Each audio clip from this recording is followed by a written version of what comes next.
If anyone was thinking that this sounds like a great vacation, it's not. It's pretty terrible.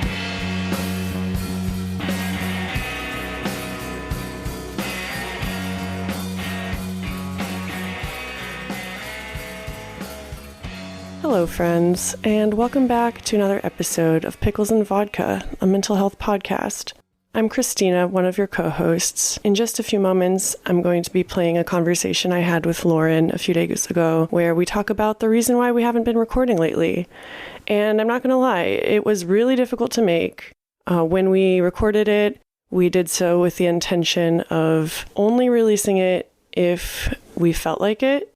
And so that kind of allowed us to be more honest than we might have been normally. I'm not going to say too much more about it up top, except that we do talk about death, we talk about addiction, we talk about eating disorders, we talk about suicide. It's a really heavy conversation, and so if you're in a vulnerable place, maybe take a few moments and make sure you're in a safe space to do so, or wait to listen until you're in a better headspace. That's fine too. As always, we love you all. And even if we go weeks without making episodes, we're still here. We still read your messages. And that's not going to change. So here is the conversation that I had with Lauren. We hope you enjoy. We hope you absorb. How about that? Have fun absorbing this incredibly fucked up episode. Okay, we're recording. Yeah. I really don't want to do this. That's all right. You're just talking to me. Hello, friend. Hello, friend. Aww. Everything makes me so emotional right now. Oh. But, I'm really glad to be talking to you because it's been forever. I know. That's where I was considering this morning. I was like, I don't know if I want to do this either. You probably only need a small push not to. And I was like, but I want to talk to you. Oh my God. How did you know? Yeah, I was listening to that episode where we played Heather's voicemail. Mm-hmm. And what was that, over a month ago? Yeah, it's probably around a month ago. It's definitely been a month since we recorded. Okay. And I was thinking, how scary it is, how fast things can spiral out of control in just a month. Mm-hmm. I don't even know where to begin, honestly. But I don't know at all, what you're going through either. I mean, I am okay, comparatively. Well, but that's the issue, though, the comparisons. Yeah. I feel like that's one reason I'm in this mess is because of all the comparisons I do. And, I can't possibly be as bad as some people, so I'm just not going to talk about it. And here we are. I guess for me to kind of get on that idea. My dietitian and my last therapist had recommended therapists, and I have just been crazy busy and had no chance. So we mentioned at my last dietitian appointment, I was like, hey, if I haven't had a chance to reach out to these new people, we'll just do it in session. I'm fine with that. That'll get it done. So I did that. And now I have that out there and people are responding and, it's not necessarily what I wanted. They're saying oh, I'm glad you reached out and I have time, but I don't take insurance. So it's $130 per session. Oh and, my God. And anything wrong that goes that, did I say a sentence? Anything wrong that goes that. Yes. Anything like that goes wrong. There's going to be a lot of that. I know. Today. Then I noticed there where it's my immediate thought was just kind of, well, do I necessarily need this? I mean, what would I even say in therapy appointments at this point? It's not, I'm crashing or anything. I can get by. But that's what I was saying a month ago. Mm-hmm. And look where I am now. I think this has really taught me that compartmentalization doesn't work. We were talking about this on the Heather episode. Yeah. I was you were listening to that. Well, yeah, I was listening to it because I really don't feel like recording the podcast. I was texting you this morning. I don't even know what to say at this point. I don't think nothing's going to make it better. I feel like you were saying, we can talk about it, but what good is that going to do? But then my inner voice was like, well, you don't talk about it, and that's why you're in this mess. True. What harm can it possibly do talking about it? But yeah, I tried compartmentalizing, and I know you tried compartmentalizing, and like it just never works. Yeah, it's like it works up to a point. Yeah, it works up to a point, and then it stops working. Because that's what I was thinking too when you were talking about how like everything just went so fast. I like, at least from my point of view, I feel like it's not, like you gradually having more struggles and doing worse. I feel like that might have actually been on, like at a surface level, like on a steady kind of down slope, like I don't think it suddenly was a drop off. I think what happened is you just kind of got to a point where you're like, I don't care to fight it anymore. Just like, I can't. And at that point, that's where it all collects and it suddenly feels like, oh my God, I just dropped off the edge. Yeah. Well, that's a good place to start, I guess. Like, oh man, I didn't make myself an outline because I like feel like that would just make me more nervous about talking about it. I'm trying really hard to just stay in this natural flow with you. Mm-hmm.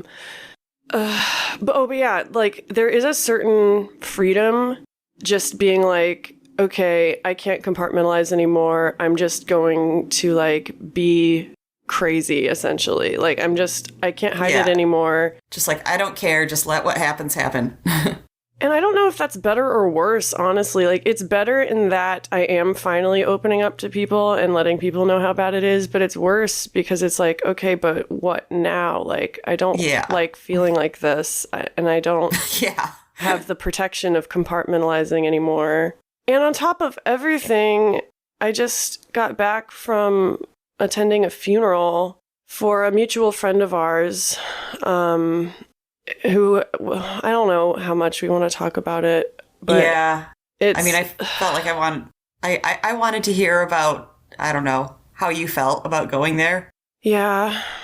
I'm still really fucked up about it, and I'm sure you are too. Yeah. Well, it is relevant, and I haven't really talked about it because I don't want to make it all about me. Like, that's my biggest issue, is I never want to make things all about me. Even if I'm like noticeably in a crisis, I just don't want to draw attention to myself. Oh my God, same here. I mean, that's why, to go back to that, the entire like rest of the week after I found out that friend passed, then I was shit at work. I mean, that was because it was Tuesday morning I found out, or Tuesday afternoon I found out. That's when I found out.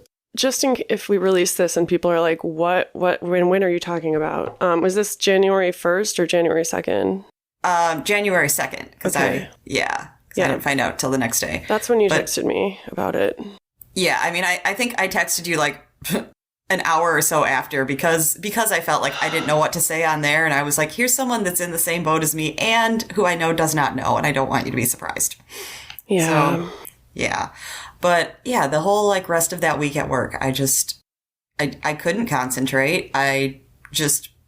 So many like thoughts running through my head related to that. And the like every single day at work, I know I was just kind of like, I'm doing a piss poor job. So just like as a favor to them as well, I should take the time off and I should tell someone, like, hey, I just found out about this friend and I really need to take the rest of the day off or something like that. But I just always felt like it's not about me. That's what I felt like. Yeah. Yeah. And that is valid and respectful to a point, but I think after a certain point of struggling in silence and downplaying our own experiences, it does become a disservice to the person. Like this person was a podcast guest way back in 2020. And since then, I wasn't as close to this person as some people. And I had not been keeping in touch for like a year. I mean, we would exchange like Instagram messages occasionally, but I had no idea what she was going through.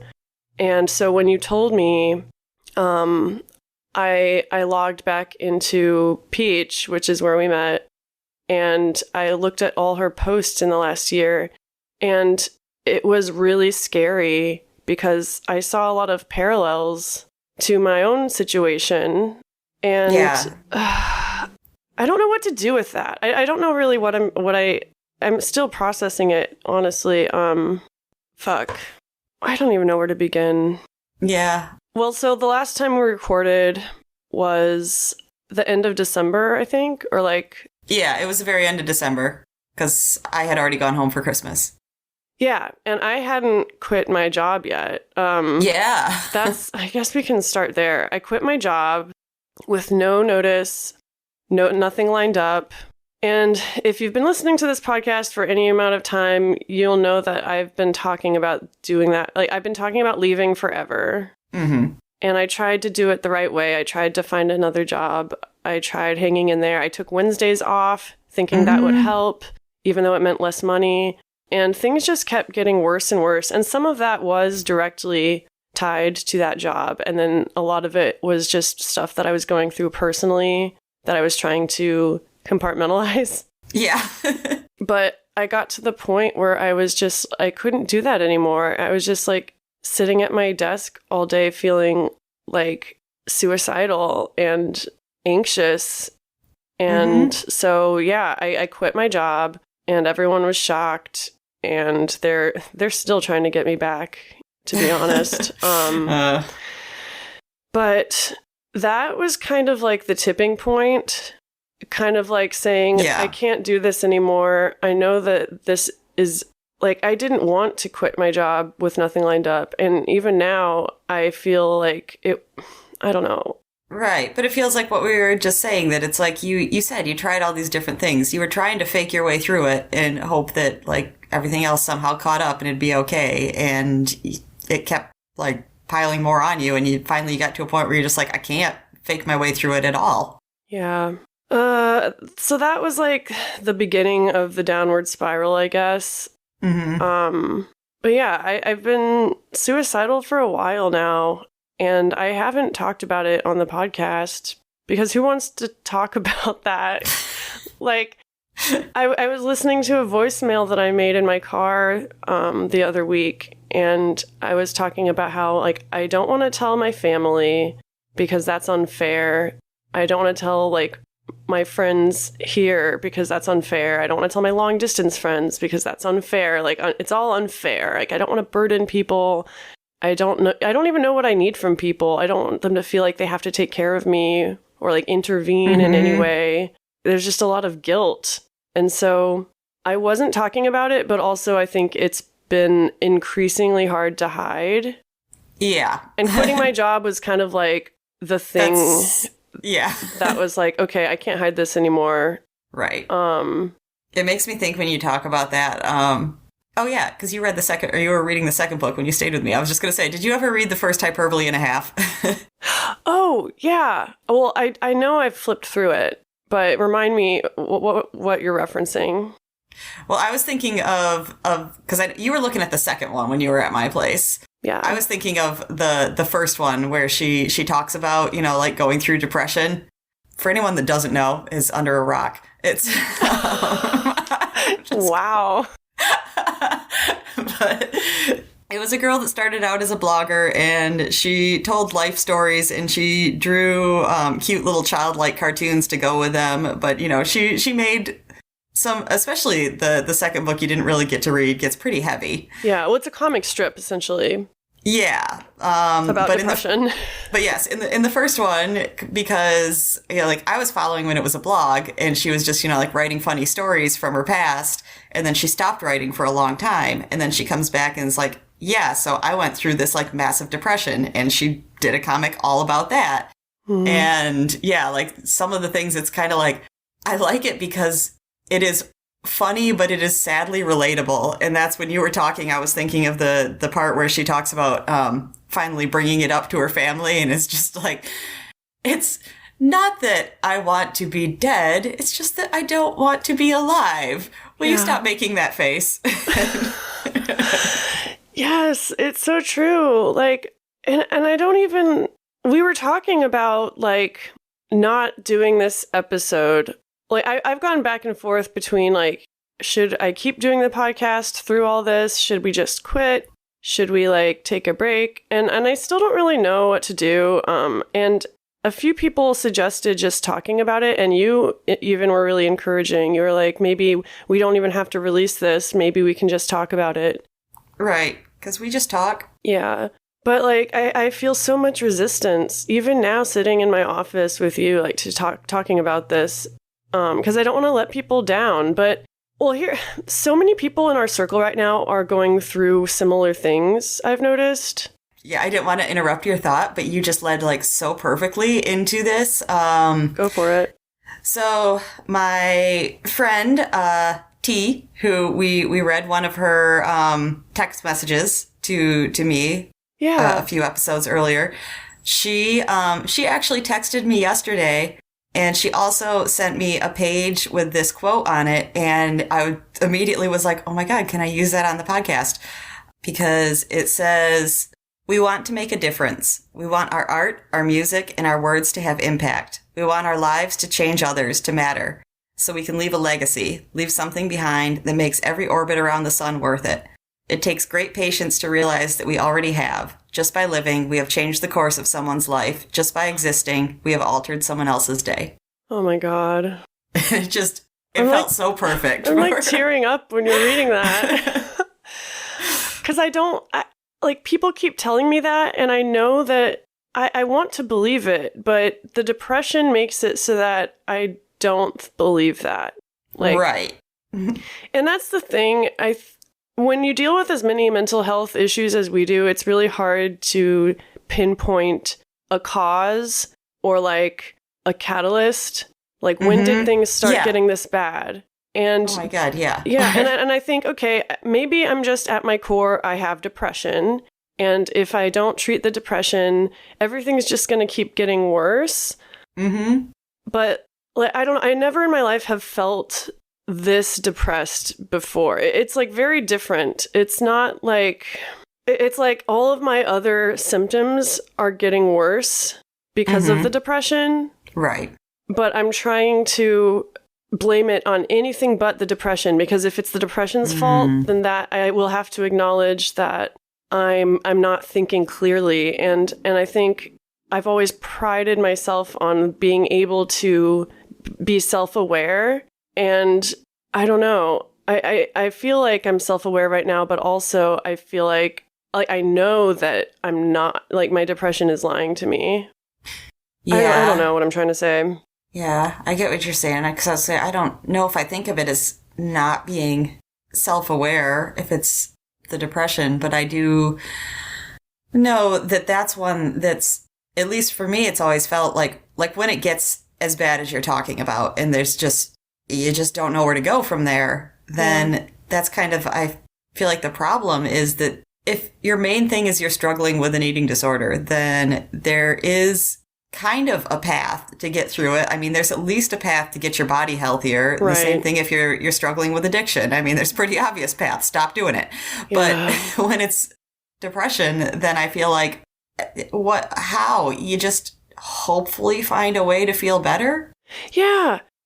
Yeah, that's the thing. I think I feel paralyzed right now because, like, for a while I was thinking, okay, it's just the eating disorder. All I need to do is like maybe go to treatment again, and then I can get a handle on this. Yep. Yeah. And then I was like, okay, maybe I'm just more of an addict than I realize, which we'll talk about, I guess. I guess.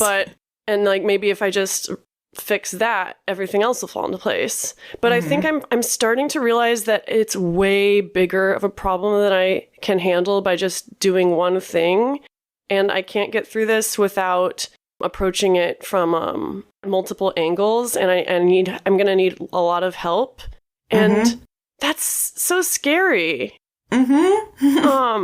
Like I was saying, a lot of people are feeling this way right now in our circle. And I want to help everybody. And one thing that I've been telling other people, it's so much easier to give other people advice. Oh, of course.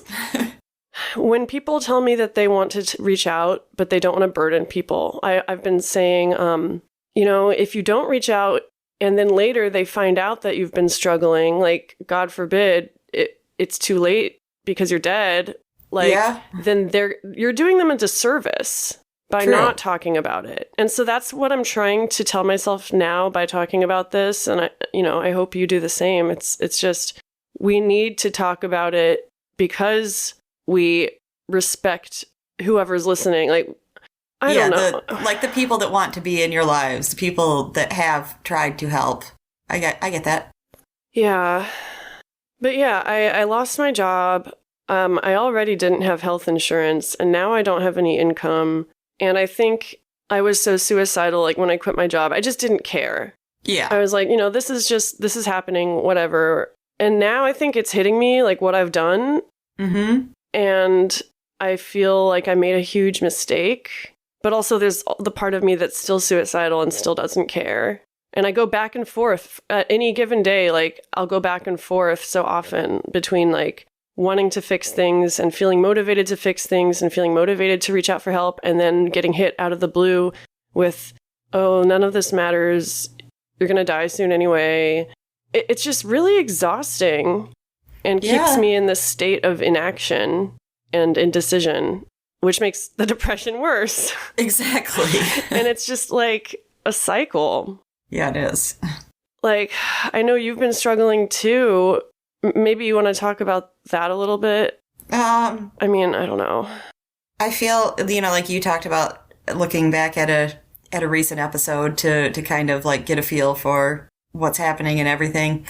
I think if I had to do the same, I probably should go all the way back to the burnout episode. I feel that's kind of what I'm doing to myself. That was a long time ago. Uh-huh. But I'd like to hear what we had to say, because right now that is what I feel like when things just feel like overwhelming and everything. That's what I keep wondering, is I'm just like, am I trying to do too much? Am I expecting too much? I don't know.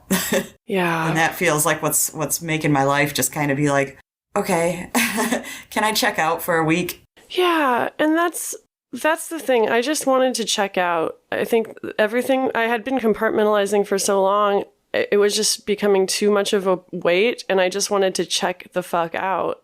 And I still do. Like, even now, I just want to check out from this whole conversation because, and I feel like I haven't even said anything yet, really. I'm still being vague about stuff.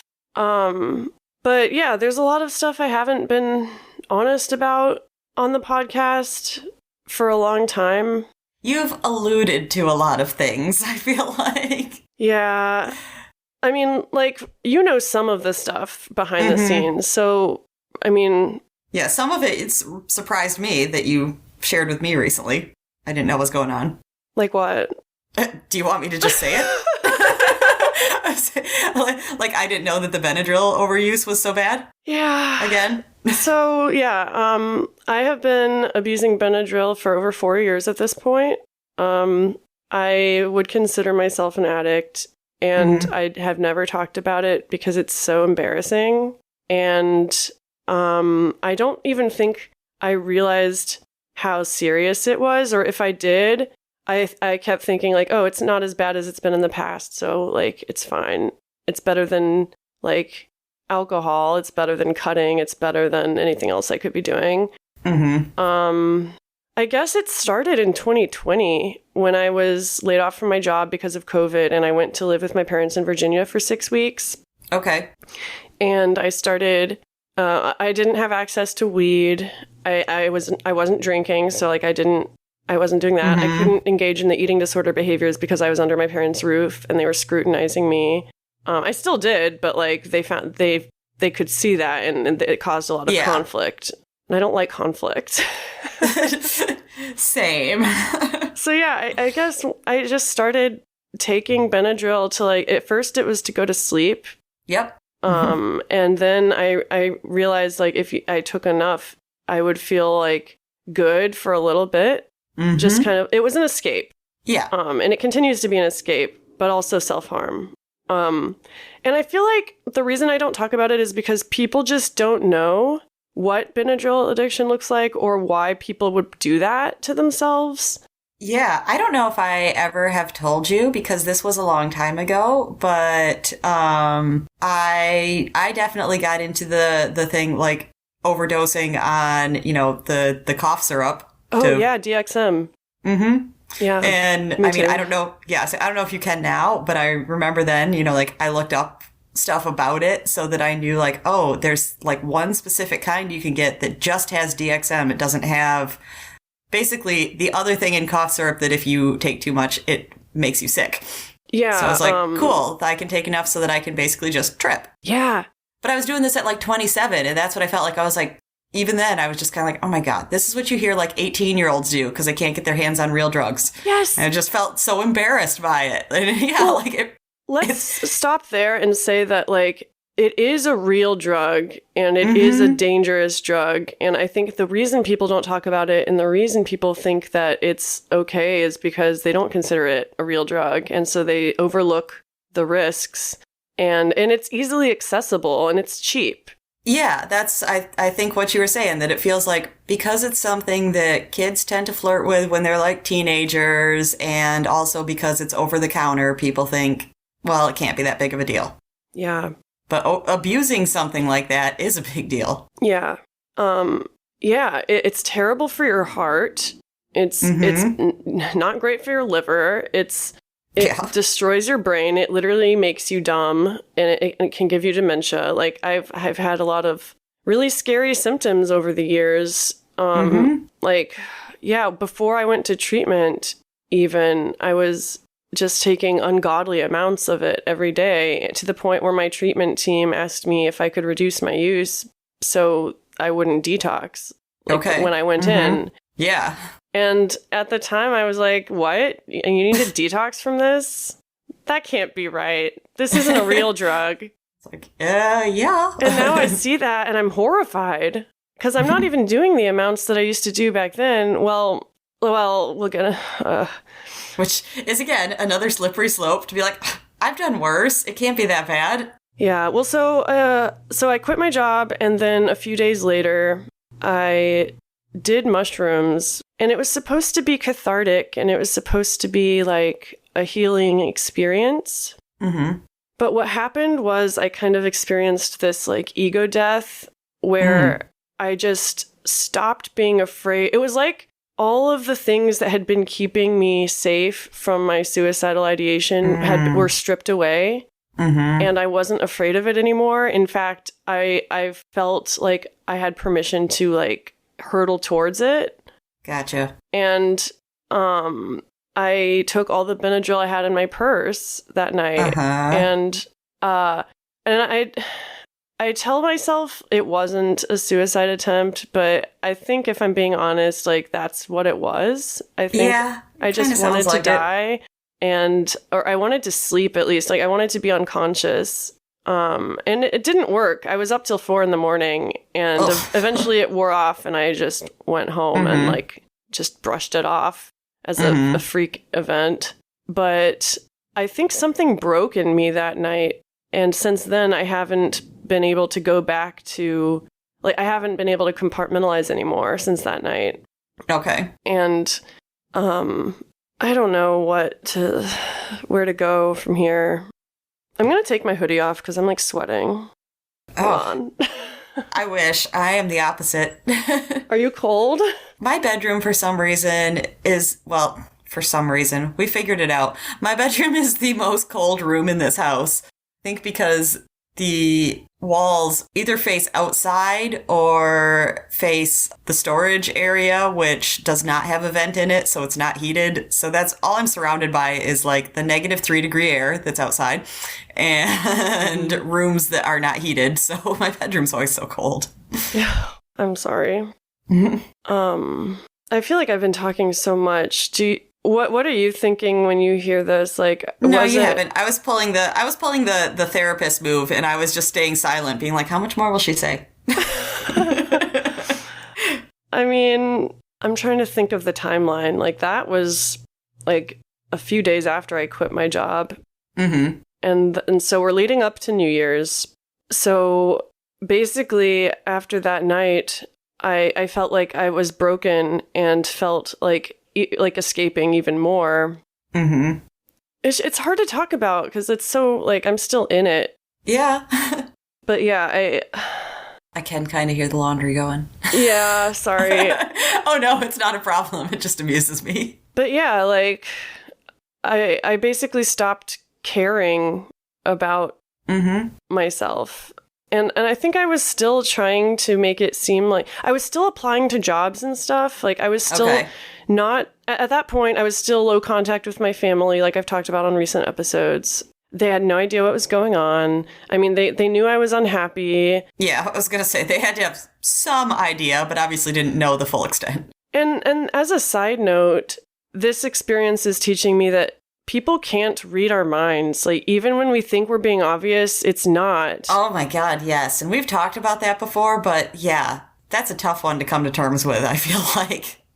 Yeah. And when you're so deep in it and you feel like everyone should be able to tell how miserable you are and no one is validating that because you don't give them the chance to, it pushes you even further into that spiral of no one cares, nothing's going to change. Yeah, because you feel like you get to a point like where you're at where it's like, this is literally all I can see 24/7. And you just can't imagine that somebody just even like passing you on the street can't tell. Yeah. And through all of this, like, I'm not really eating either. And so that makes it even worse. Like, that when you're not being nourished, like, you can't think clearly. And when you're on drugs, you can't think clearly. And like, when both at once, it's just not a good time. No. Yeah. If anyone was thinking that this sounds like a great vacation, it's not. It's pretty terrible. Yeah. And so New Year's Eve, I was just basically becoming less and less functional, and Brett can tell. Like, we broke up back in July, but he still was living with me at the time. He's moved out since then, which I need to talk about also. Yeah, as you were getting this far, we realized, I was like, oh yeah, we got to get to that point. But yeah, New Year's Eve, I was basically like so suicidal. All I could do was sit on my bed and shake and cry. And I was telling him, like, I want to take Benadryl right now. Like, I want to overdose. Like, this is so bad. I'm just so desperate for an escape. And I mentioned just kind of offhandedly to him, like, I wish, like, I'm thinking of going and getting a drink, like, just so I can not take Benadryl. And like, just like to escape, like, your brain feeling even more terrible. Yeah. And I don't know how much I want to say, because I don't want to throw him under the bus either. No, and I didn't feel that way. I didn't know if you were going to say you didn't want to say this because of, like, people listening to, like, I don't know, like, let people down or something like that. But I was going, if that was it, I was just going to say, okay. then I was just going to say that we are human beings, just like everyone that listens to us. And, you know, you do what you can in the moment. Yeah, I mean, basically... I mean, you wouldn't judge someone else if they came on and told you this story. No, not at all. Yeah. But yeah, I was so desperate, and he was so desperate to help me. He was like, what if we went out and got something to drink and we just, like, did it in a monitored environment and, like, harm reduction. You know, I'm always talking about harm reduction. And I told him, like, I really don't know if that's a good idea. Like, he's never seen me drink. I've been sober for 4 years at that point, and I was just like, you don't know how bad it gets when I drink. And he was like, well, I'm looking at you and you're doing terrible right now. Like, you are not okay. I'm worried to leave you alone. And I just want to see you get some relief. And, you know, I'm also suicidal, so I don't really give a fuck. So basically, like, we went out and drank, and that was New Year's Eve. And, spoiler alert, it was not a good idea. And he feels terrible about it. And I ended up taking Benadryl anyway. I had like half a bottle of vodka, and then I decided that it would be a great idea to take Benadryl on top of that. And that's the last thing I remember. And yeah, the next morning I woke up and realized what had happened. And you know, other boundaries were crossed too. And because when you drink, you can't hold on to your boundaries. Absolutely. Yep. yeah, it just, in the moment it felt good, but then the next day I felt even worse than I had before. Right. And on top of that, I was hungover and I couldn't get out of bed. And basically it happened like 2 more times. I was suicidal and catatonic, and I tried drinking to feel something, and then like to numb myself and to feel something at the same time, if that makes sense. Yeah. No, I just say I get that. Yeah. And I really don't want to talk about it because it's so embarrassing. Because like my alcohol sobriety was my identity for so long. Like I talk about it on the podcast all the time. People tell me they're proud of me for being so strong. And so to admit on the podcast that I broke my alcohol sobriety, not only once, but multiple times, is really embarrassing. And I know you kind of have some input here too. I was wondering if you wanted to chime in. I mean, you say you're embarrassed by it, but I'm just like, I feel like I just hear somebody who was struggling harder than they ever knew was possible and just did not know what to do. I don't, it's not like I don't hear somebody that just said like, you know what, fuck it, I'm going to throw away all this like sober time that I had. Yeah. And also I don't consider it, I've been talking to my brother about this. He's like one of my most fervent supporters. Back when I was bulimic, binging and purging upward of 5 times a day, we had kind of like this arrangement where I would call him every day. It's just like a daily check-in. And so he's a person who I can talk to honestly and not feel judged and not be just given advice. And he's the one that told me like, you didn't throw away those 4 years of sobriety. Good, because I don't feel that either. But also, I think we need to talk about the word sobriety, because one thing that Brett and I were talking about is that, like, I don't even know if I was ever sober, to be honest. I mean, I was sober from alcohol, but like I mentioned, I've been abusing Benadryl and like other stuff like this whole time. And so I think deep inside, I always felt like a fraud when I talked about my sobriety.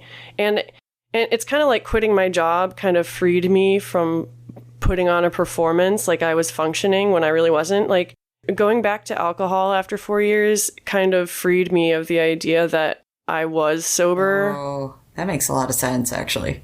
It's sad. But it is sad. Sense. It's really sad. But yeah, I haven't, even though like I've been able to abstain from the action of drinking, I've been an addict this whole time, if not physically, like mentally. And I don't really know what to do with that, except try to be honest about it and like put it into the light, But yeah, like New Year's Eve was definitely that was a really, really hard night. And then, I woke up the next morning feeling like I should have died, and then you texted me about our friend who had actually died from, combining drugs. And basically what I understand with her, like last I knew, is like no one could say for certain, but, strongly suspecting, and from like things she posted about in her history, is that it probably was similar, that she just was going through a lot in her life, and yeah, she just did the substances just hoping like, can I get through this night? Yeah. I don't think she was trying to kill herself by that. Exactly. And that almost makes it worse because, that's where I've been too. And, the similarities don't end there. Like she had a lot of medical debt. She was unemployed. She didn't have insurance. And like, I'm in the same boat, and it truly feels like I don't have any, like, there's nothing I can do right now to get help. I mean, I did eventually talk to my parents. Yes. That's the thing. So that really fucked me up, hearing about her and kind of realizing that that's where this is going to lead if I don't get help. And so I did talk to my parents for the first time in months, like honestly, about what I'm going through. I told them that I drank again. I told them about the Benadryl. I told them about the eating disorder. And I told them like, hey, I need help.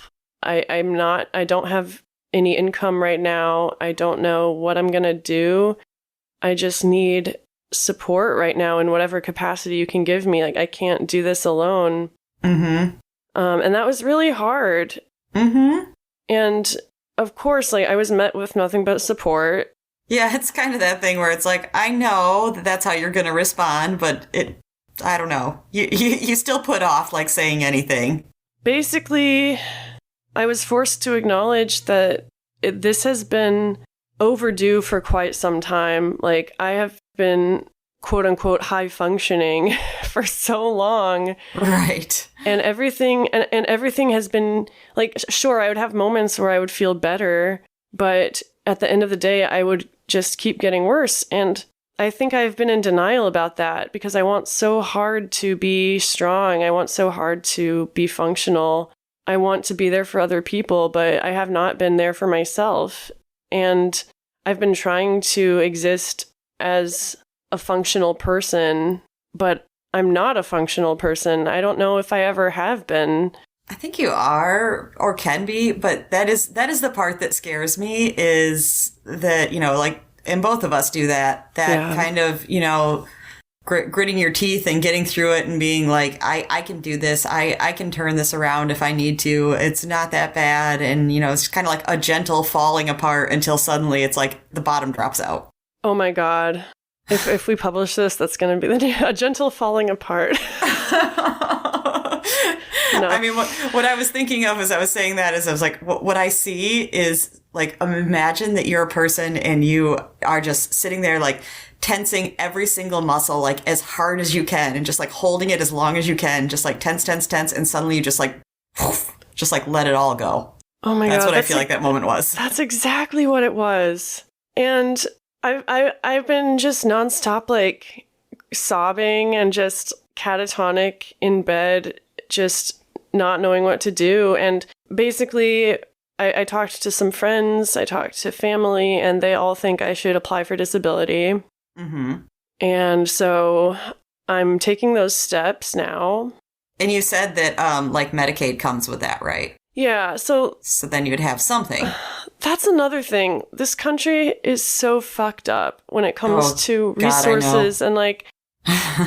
We could clearly talk about that forever. Oh my God. Yeah, you know. You're right. You've been through it. You're still going through it. Like, it feels truly hopeless. I don't know what to do first, and I don't know what I can even do. So I have a call with a disability attorney tomorrow. Okay. And I did apply for Medicaid as well, but I don't find out for like a month if I was accepted. And meanwhile, I still have bills to pay. I still am. Yeah, I'm still suicidal. I'll say that's part of the shittiness I feel like about it too, is then it's like, okay, well, we'll let you know in a month. Hang on there, champ. Yeah, and also you might get denied the first time, and then like all this stuff. My computer now says it's -1. We're almost to 0. Woohoo. 0 what? Degrees. Oh my God. Oh my God. That's crazy. It's fucking cold here today. Yeah. Well, yeah. And, sorry, I lost my train of thought. Yeah, I was going to say, sorry. I didn't mean to derail the conversation. No. I want you to sometimes. Because sometimes I feel like I'm just talking into a void and I feel bad about it. Want me to talk about my windows? Yes. To totally take this away from mental health, except for the rage that I felt when I saw this. On Thursday morning, I go outside to my gated lot that I park in so that people don't fuck with my car. And I see that my driver's side front window has, I mean, definitely would have thought that it was a bullet hole if it had went through the glass, but it didn't. So I'm not positive. I've looked it up and people say like, well, like a very small bullet could possibly not penetrate the glass. But I mean, that's what it looks like. It is very much like a centralized impact and the cracks are spreading all out across the window. Yeah, and you sent me a picture of it and I was like, what the fuck? This literally happened a year ago. Like, I know! When we met in person, you're... I mean, that one was my fault, but still, I sent her that. I sent her that, and I said something like, "Oh, look, it's the annual time for Let's Fuck with Lauren's Car." And But yeah, so, like not only that, so I'm already like mad about that. And I immediately got down on the ground because that's what it looked like. And I was like, is there a bullet around here? So I know if that's what it was. And I didn't find anything. And so then I'm just like, okay, so I'm pissed, but I got to get to work. And I get in the car and I look to my left and there's the exact same thing on my front window on my passenger side. Oh my God. So I was like, was someone targeting me? What the hell? Wait, did you figure out what it was? I have no idea. What? Okay, at first I thought it might have been like someone hit you, or maybe it was the cold. Like that's not how that works. Exactly. That's what a few people had said that. And actually when it happened was back when it was not all that cold. But, I had even thought that when I saw the cracks, as I was just like, seriously? If you see the picture, it is very much something small at a very fast speed hit that window. Dude, you need to get out of there. Oh my God, I know. And I looked at a place on Friday, but unfortunately, it's not going to work. Oh. It was in a much better neighborhood. So. Well, that's good. You did something. You've also been going through a lot of shit with that apartment. Yeah, so things I unfortunately can't talk about. Yeah. But that's the thing. We've both been going through so much that we haven't been talking about. And I think that's why we haven't been recording the podcast because... Yeah, that kind of scares me, not to turn around and make it all about me now because both of us are always afraid of that. Oh, please do. I know you won't mind, but I immediately felt like this isn't about me. That probably means you do need to talk about it. But hearing like some of the stuff that you're talking about, what you've been going through recently, like that kind of scares me because that's what I feel like is for me as far as, like mental health and behaviors and things like that. There's been a few instances in the past few weeks where it's kind of like, okay, that was maybe like a little slip. It's not something to be too concerned about, but notice it, know that it's there. And, I can turn that around. That's nothing terrible. But what it's been feeling like is it's like, okay, these little things that I can bounce back from or I, can get past and all this stuff. But it feels like there's that, and then there's just all this crazy outside stress that it's kind of like, apartment and car and all these things. And that's where I get worried that it's like, okay, that makes it a lot harder to come back from these little things because like you said, you just want to escape more. Yeah. Yeah. And so that kind of scares me where I'm just kind of like, okay, don't let that happen. Well, yeah, don't let it happen, bitch. I'm going to come over there. Okay. But no, for real, it is like that. It's hard to talk about because I'm trying to ask myself, when did this even begin? And I think it does begin with those little slips, as you said. And I have talked about some of those on the podcast and then just kind of brushed it off. Like, okay, I talked about it. I acknowledged it. I'm working on it. I don't have to worry about it anymore.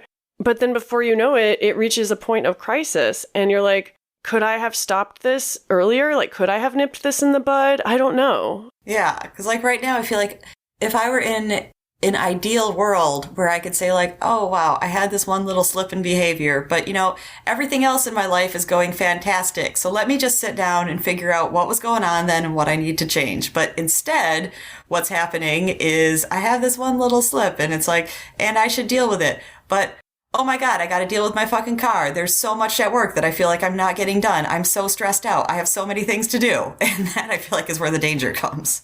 And how have you been dealing with that? Just kind of going on autopilot. That's not what you told me. I don't know what I told you, but that's what I feel like the last couple days at least have been. Well, here's what I see from my perspective. I see you, trying to deal with all this external stress with varying levels of success, whatever that means. Mm-hmm. And I do see you, slipping here and there with your recovery. And that makes me really worried. But it's hard when you're our age and you've been dealing with this stuff for so long because you don't want to I don't want to tell you what's happening because I know you know what's happening. Mm-hmm. I don't know. You told me you've been drinking more, too. Yeah. Do you want to talk about that? Yes and no. Yeah, it's, I feel like most of that is due to a kind of like stressful living situation. Yeah. And, yeah, I've found that, I feel like I said it a good way in my dietitian appointment.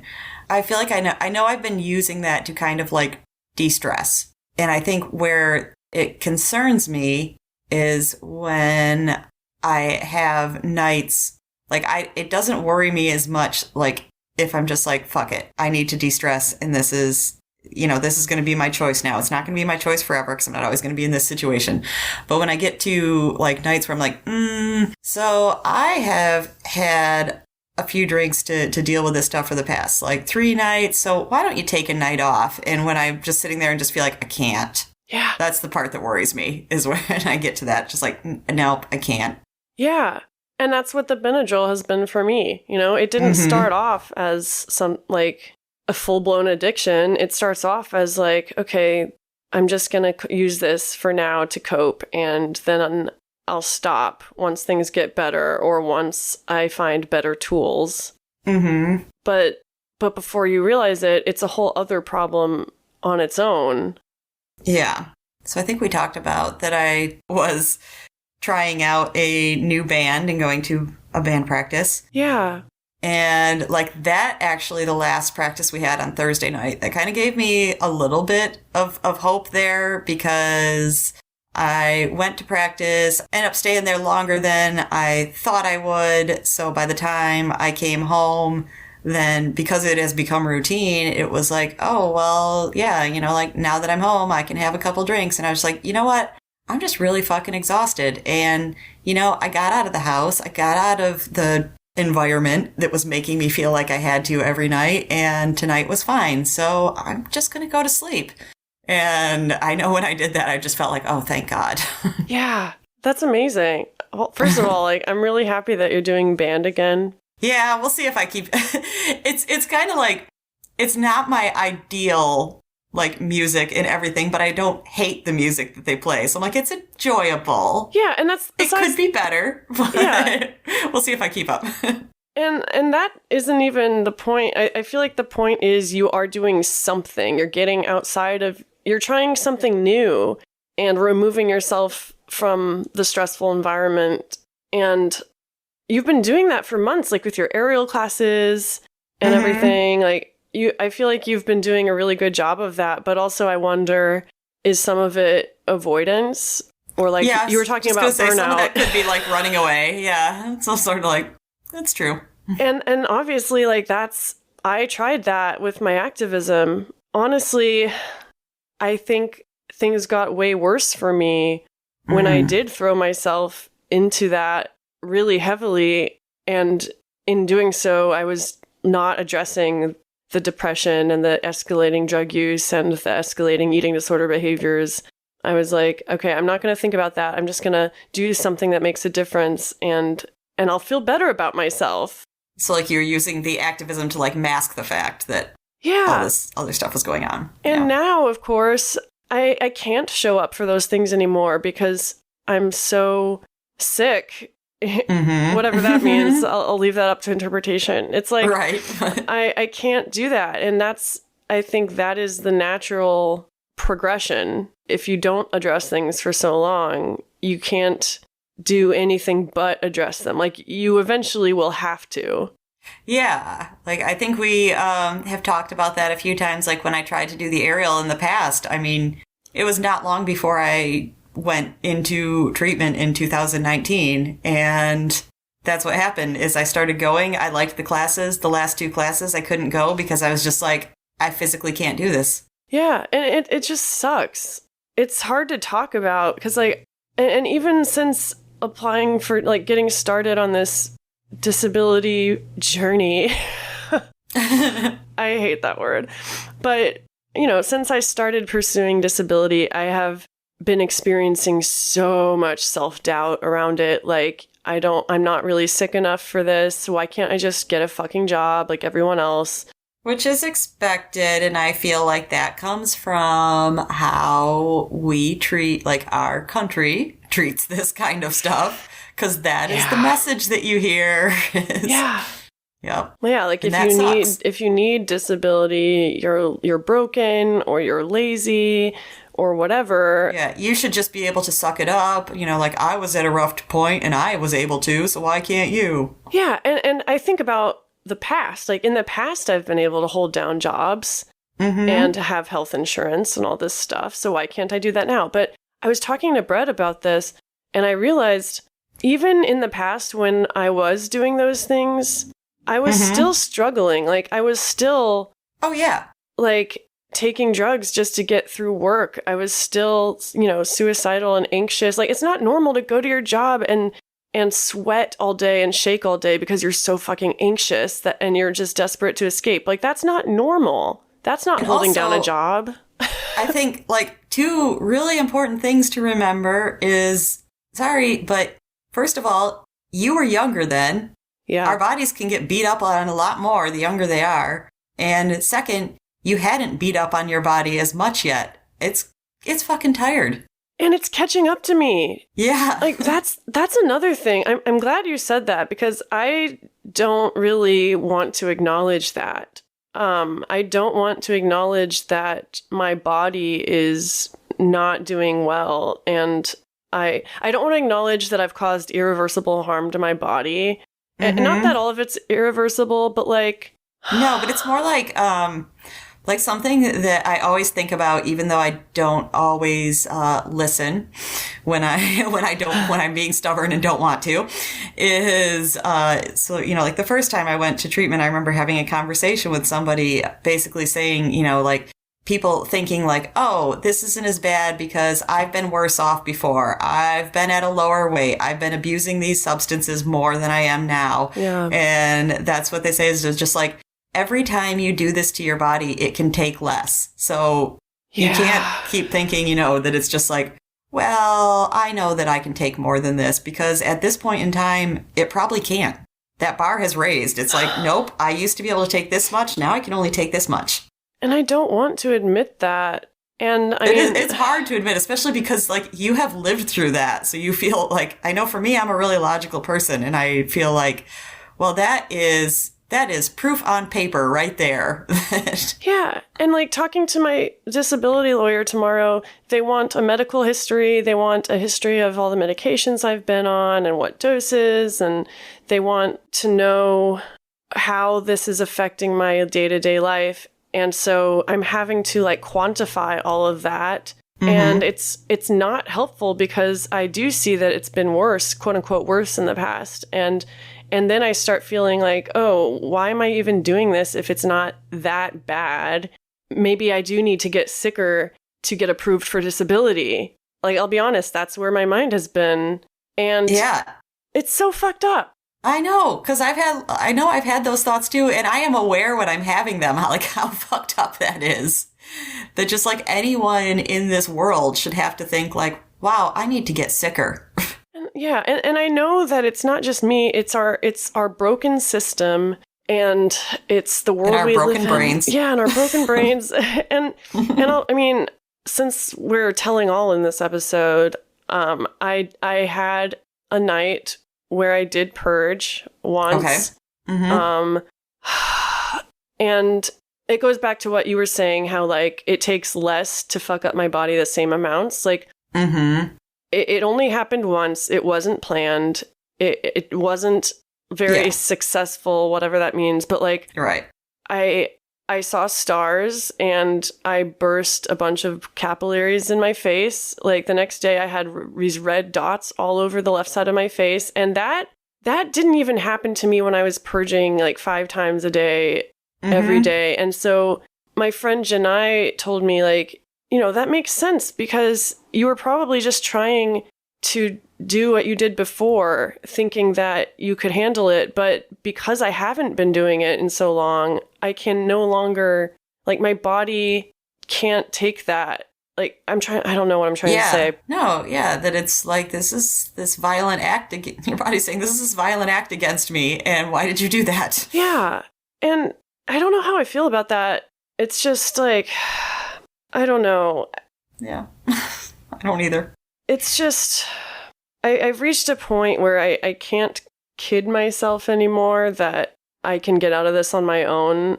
Yeah. But also, I don't have any faith in the system to help me get out of it. Mm-hmm. And also, I know no matter how much support I get from my parents or my friends, like, I'm going to have to take actions and do the work myself, but I feel like I'm incapable of doing that. Like, in the past, on this podcast, I've said, I just want someone to hold my hand through all this.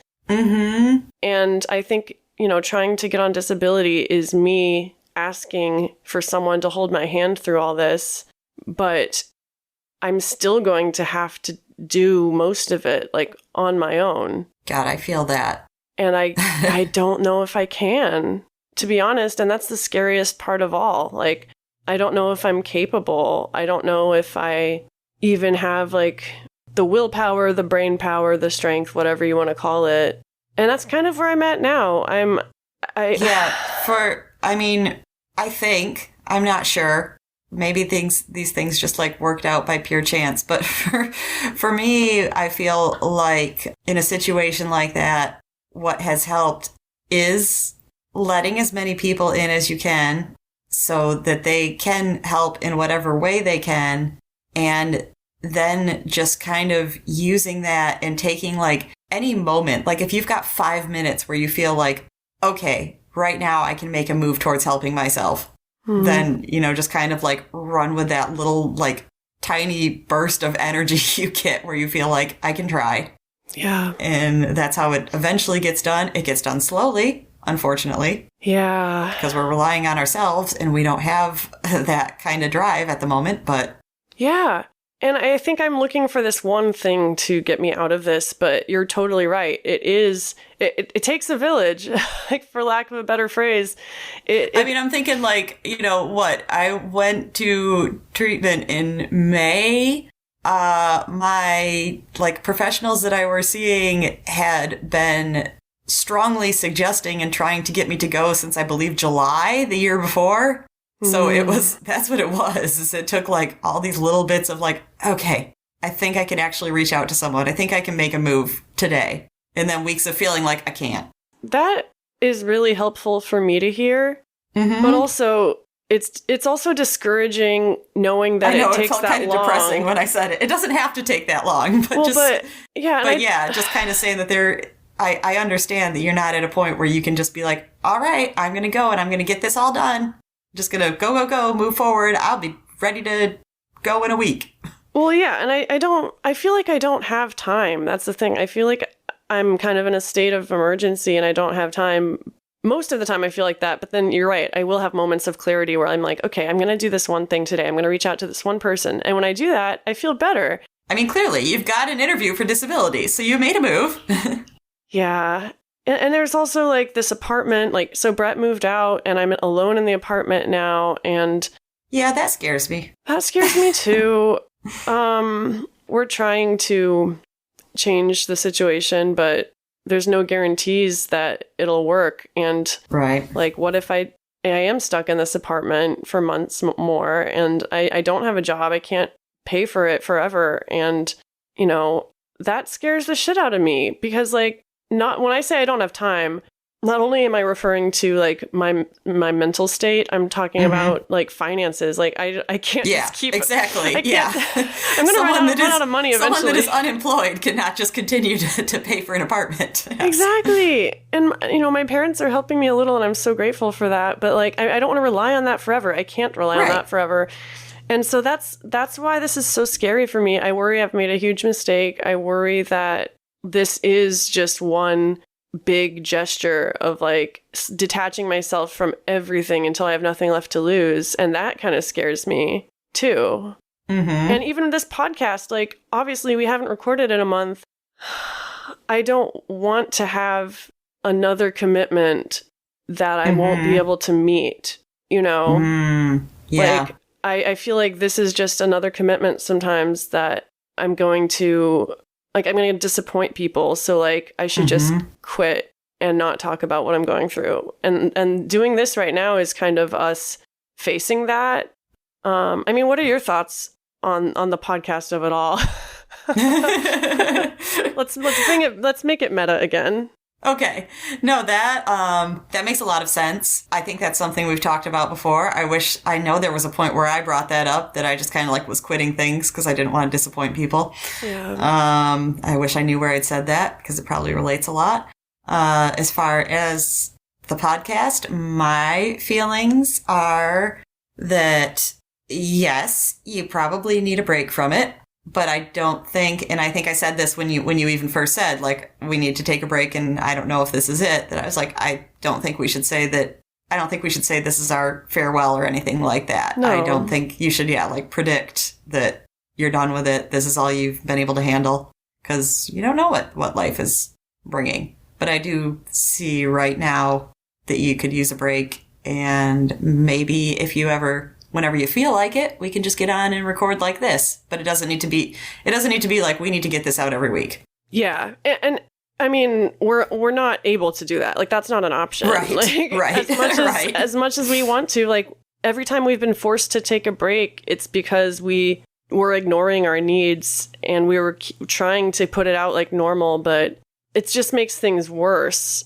And I feel like having this outlet here, like knowing that it is available is a good thing for you, but having a schedule that you have to adhere to is a bad thing for you right now. Yeah. So that's where I feel, it's just kind of like, if it happens, it happens. Yeah, exactly. And I know people will understand, but that doesn't make me feel less guilty about it. I mean, there's nothing that can be done about that. Unfortunately, that's how our brains work. Yeah, but y'all, like, we're not doing good. Heather messaged us actually this weekend, I think, and was asking how we were doing and saying that she missed having pickles and vodka on Mondays to listen to.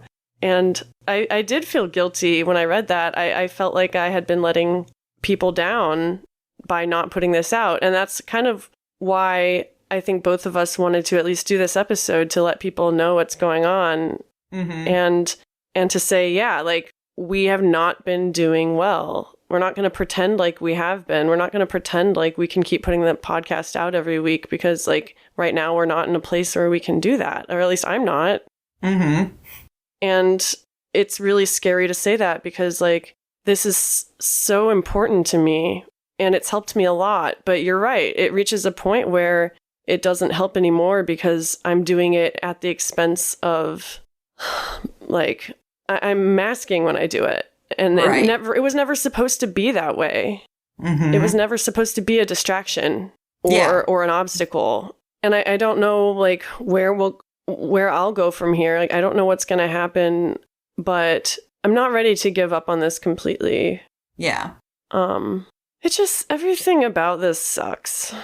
Yes. I will say that the people that I have reached out to have just been so amazing. And this is teaching me that, I don't know, I need to be honest about this stuff, and I do need to ask for help. And if you're listening and maybe you can relate, maybe not, but I don't know. Yeah. I'm trying to turn it into a lesson again, Lauren. You don't need to.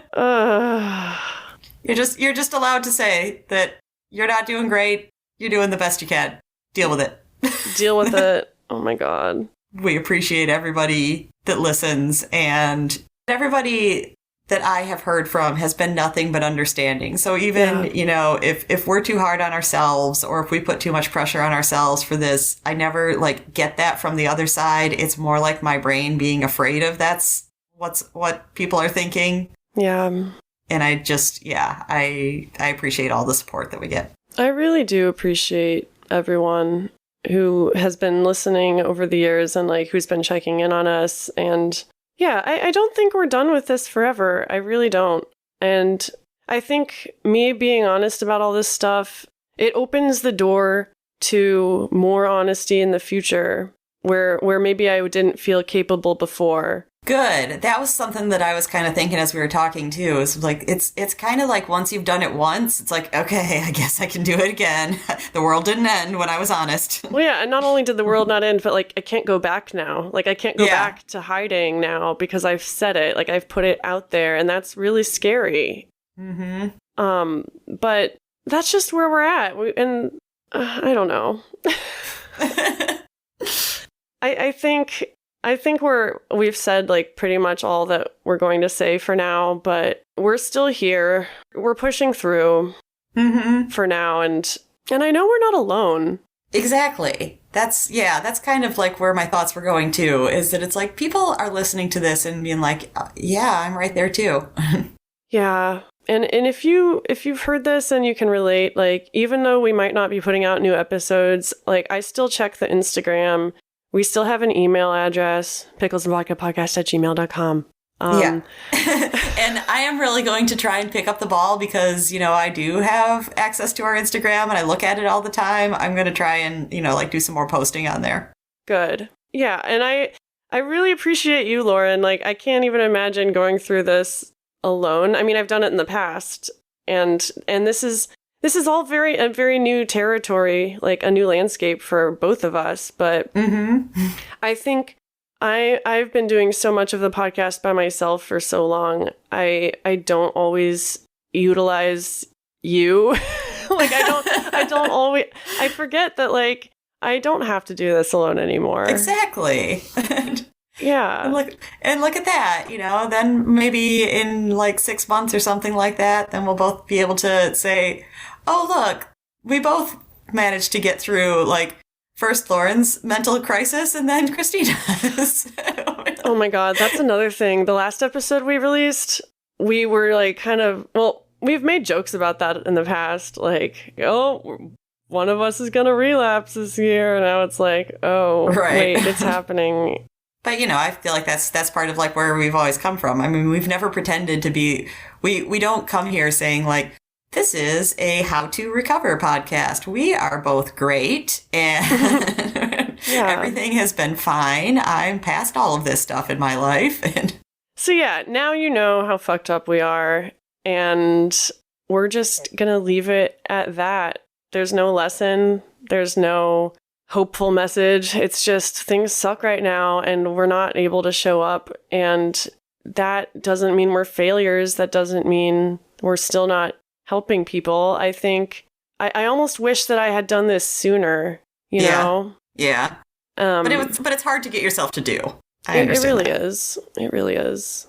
But yeah, just keep reaching out. If you're going through something similar, just like reach out. It might feel like stupid. It might feel like you're a burden, but I promise, like, if the people in your life are the right people, they're not going to feel that way. Like, they want to help. They want to know what's going on. Like I said earlier, it's kind of a disservice to your loved ones if you don't tell them this stuff. You might feel like you're burdening them. But like, before I told my parents, I told 2 of my sisters what I was going through. And after we had been talking for hours, I realized, like, oh, I feel so much lighter. I thought that this would make everything heavier, but we all kind of agreed, like, we feel like a weight has been lifted by talking about this. And that was so helpful for me to hear, to realize, like, I'm not burdening people when I talk about this. I'm creating an environment where they can now feel like they can talk to me about stuff too. Good. I'm making a weird kind of metaphor here because I saw just now the temperature is now up to 0 degrees. And I just thought, for whatever reason, like, my brain immediately was like, it kind of feels like us going through this episode. Like, we started in the negative and we just brought it up. We're back to 0. We've reset. Oh my God, I just got chills. Isn't that crazy? No pun intended. Right. That's beautiful. Yeah, and maybe our baseline right now is 0. Yep. But it's better than negative. Exactly. And that's Pickles and Vodka. Yeah. Thanks for being there for us. Thanks for being there for us. Bye. Bye.